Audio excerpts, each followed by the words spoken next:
Hey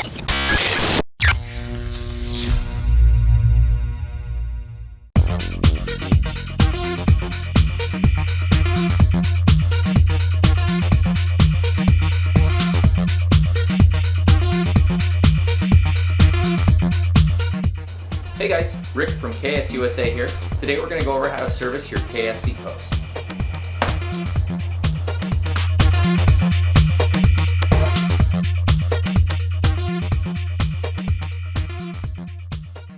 So the tools you'll need to maintain your post are Allen key set, strap wrench, diagonal cutters or wire cutters, utility knife, carbon paste,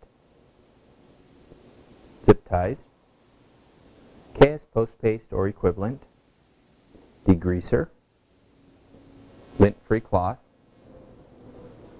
vise with soft jaws. Okay, so we have our LEV mounted in the soft jaws and the vise here. So our first step is going to be to use our strap wrench to remove the end cap. So go ahead and set your strap wrench on.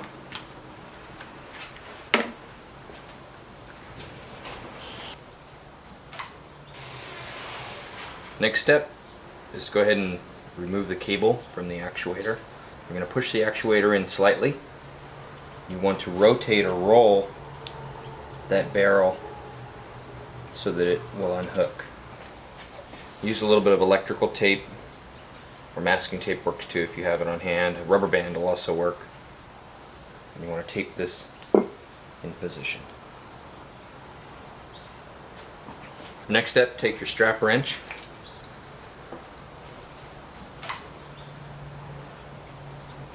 We're going to go ahead and remove the seal collar.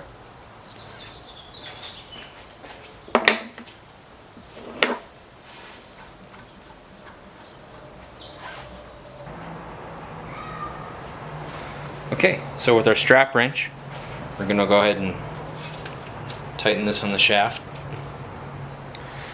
Then using a wrench, we're going to remove the end assembly here, the actuator assembly. So give your strap wrench a little twist, that'll give you extra torque.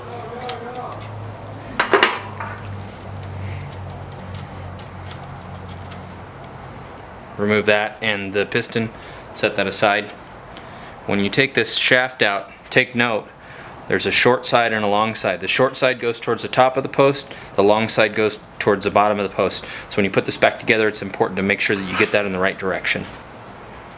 And take out our bottom out bumper.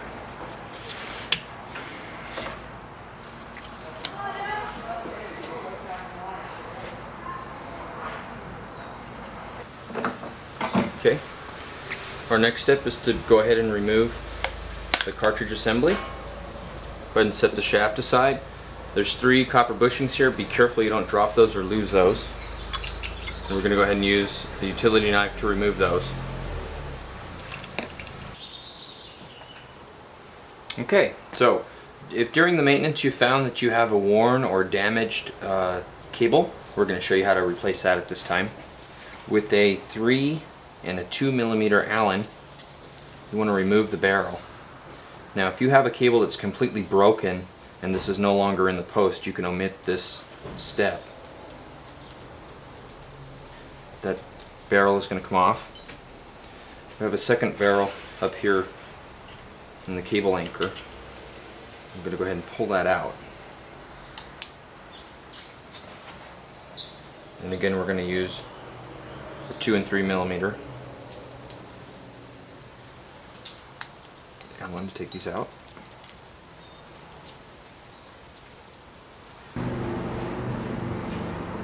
Okay, so your replacement cable setup is going to come with 2 ferrules and the Kevlar cable.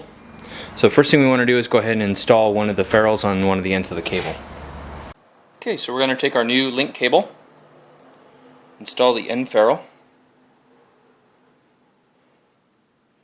install our POM isolator pellet, the grub screw.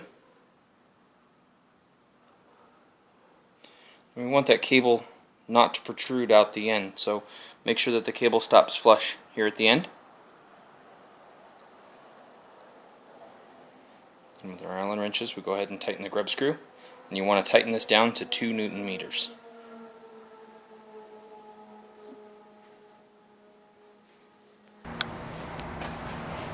Okay, so the next step is to go ahead and feed the link cable down through.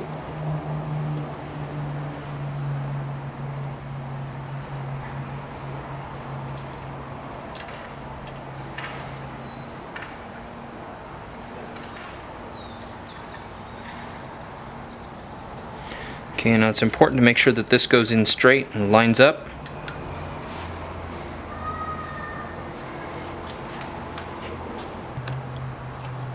Okay, so our next step is with the cable pulled down and tight. I'm going to go ahead and pull this back. Then using a ruler or a caliper from the end of the seat post, you want to measure up 15 millimeters, make a mark on the cable.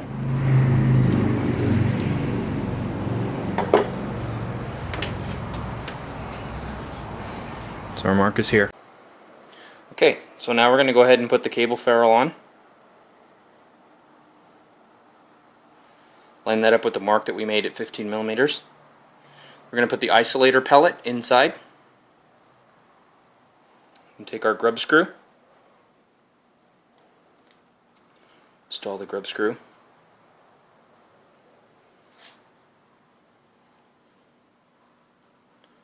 Then we want to torque this down to 2 Newton meters.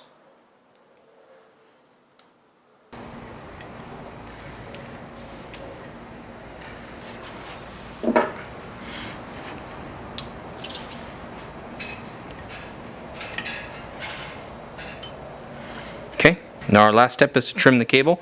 You want to leave about 1 to 2 millimeters of cable. There we go. Now if you stop and sight down the shaft, you're going to see the raceways.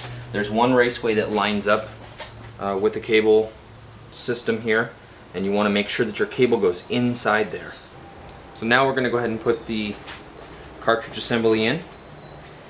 You're going to want to be careful when you slide this in not to dislodge that cable, and make sure that the 3 raceways line up with the 3 copper guide bushings.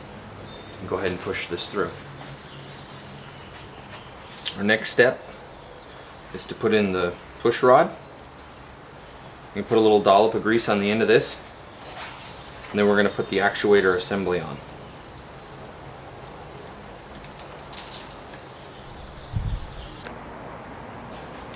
Okay, so we're going to go ahead and install our strap wrench. Again, we're going to put some side pressure to this, and with our wrench, go ahead and snug down the actuator assembly. Go ahead and take our strap wrench back off. Okay, so our last step is going to be to install the cable end in the actuator. Go ahead and push the actuator into the bottom of the cartridge body. Next, compress the actuator lever. Rotate the cable slightly so it clears this side. Install it, gently let it rotate back into position.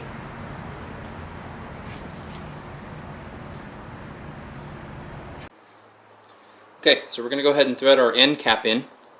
We're going to thread that into all but the last 2 threads. So you get down, you got about 2 millimeters left there. Go ahead and stop. We're going to take that out of the vise. And then we're going to go ahead and install our remote.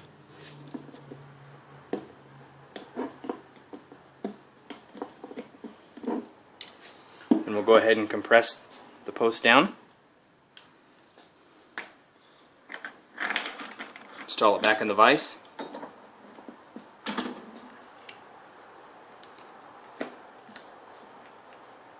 we'll tighten it completely down.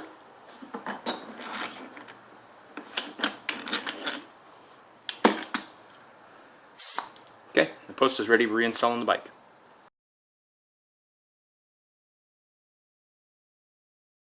Okay, so now that we've got this in the bike and the cable anchor oriented the direction that we want so it lines up with our cable guides, we now need to reorient the head. So to do that, first we're going to disassemble the head clamp assembly here.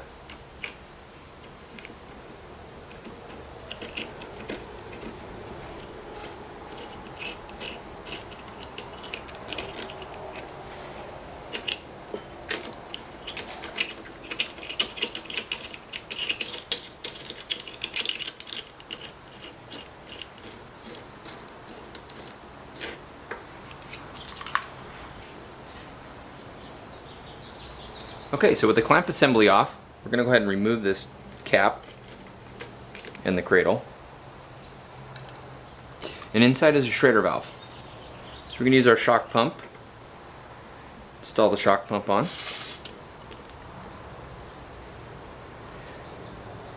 Factory setting is 150 psi.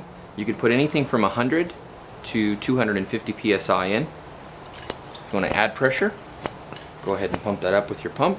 If you want to decrease pressure, you can use your pump to release pressure from it. When you have that setting that you'd like, notice here that there's some bearings, and on the flip side of the cap here you have some detent positions. So the detent can go in any position all the way around 360 degrees. So in this case we want this to point here to the front of the bike. So we're going to orient it that way.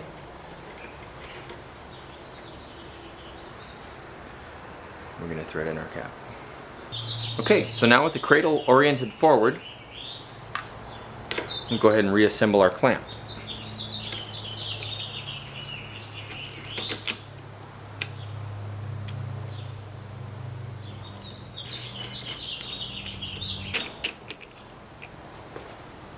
Okay, now we're ready to install our saddle.